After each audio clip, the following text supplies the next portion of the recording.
রে ভাই, এত সুন্দর কাজের মেয়ে তো জীবনও দেখিনি, এত চেহারা সুন্দর। আসলে কি তুমি কাজের বুয়া? জি না, আমি কাজের বুয়া না, আমি হইলাম বাংলা সিনেমার নায়িকা পূর্ণিমা।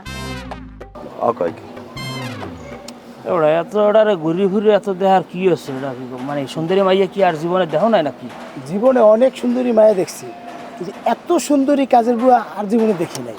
নিজের নজরটাকে ঠিক করো। নিজের নজর ঠিক করবো, এটা তোর নজর ঠিক কর। তোর তো ডেপ ডেপ করে ওর দিকে তাকায় আছো।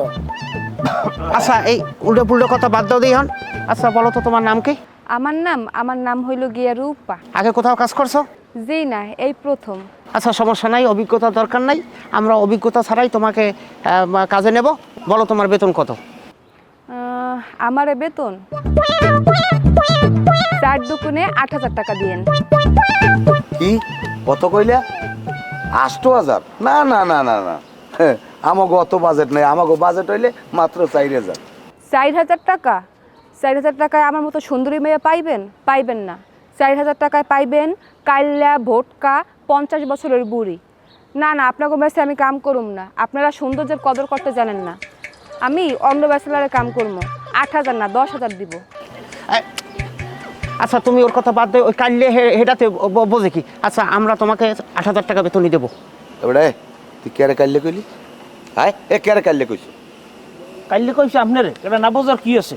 আপনি কিভাবে তাকে আপনি এরকম অল্প বেতনে রাজি করতেছেন? সে একজন সুন্দরী মহিলা, সুদর্শন, শিক্ষিত এবং দেখতে সুন্দর, অনেক মাশাআল্লাহ ভালো। তার সাথে আপনি সব হিসাব নিকাশ করলে হবে? সে তাকে মূল্যায়ন করতে হবে।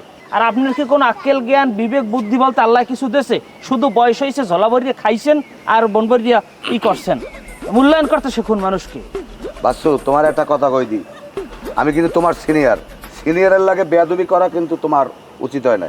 যদি উল্টা পাল্টা কথা করো, তোমার ঘেড়িটা নইয়া 2টা লাথি মেরে দেবো। ক্যারে লাথি দেবা তুমি? কথাবার্তা কিরম কও? হ্যাঁ, সাহস বেশি গেছে। ঢাকার শহরে কিন্তু আমার ভাই বিরাদার আছে, খবর দিলে আসতে পারবে। আমাকে একটা লাথি দিলে আমি তোমাকে একটা থাপড় মারবো। দেখছো বডি, দেখছো পুরো সালমান খান বডি। একটা মারলে 10টা সমান হয়ে যাবে। এই আপনারা ঝগড়া বন্ধ করেন। এখন বলেন আমার 8,000 টাকা দিবেন কিনা?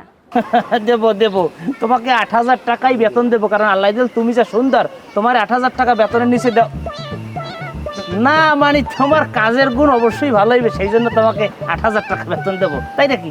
হ্যাঁ ঠিক আছে, তাহলে 8,000 টাকাই ফাইনাল। তাহলে আর সমস্যা কি, কাম শুরু করে দেওয়াই যেতি। মানে চেহারা দেখছো মাশাআল্লাহ, এই সুন্দর চেহারা যদি ঘরে রান্ধে, ঘরে কারেন্ট লাগবে না। না না, একটা ঠিক কথাই। এর হাত এর দেখতে যেরকম সুন্দর, এর খাওয়ানটাও হবে, রান্নাটাও যেরকম সুন্দর হইবে। ঠিক আছে, তাইলে আপনি আজকে থেকেই আসেন নাকি? ঠিক আছে, আসি। এই যাও, হাঁটেন সবাই হাঁটেন। আসি বলি না, নাম্বারটা রাখ, আর বাসায় বই নেবো। আনে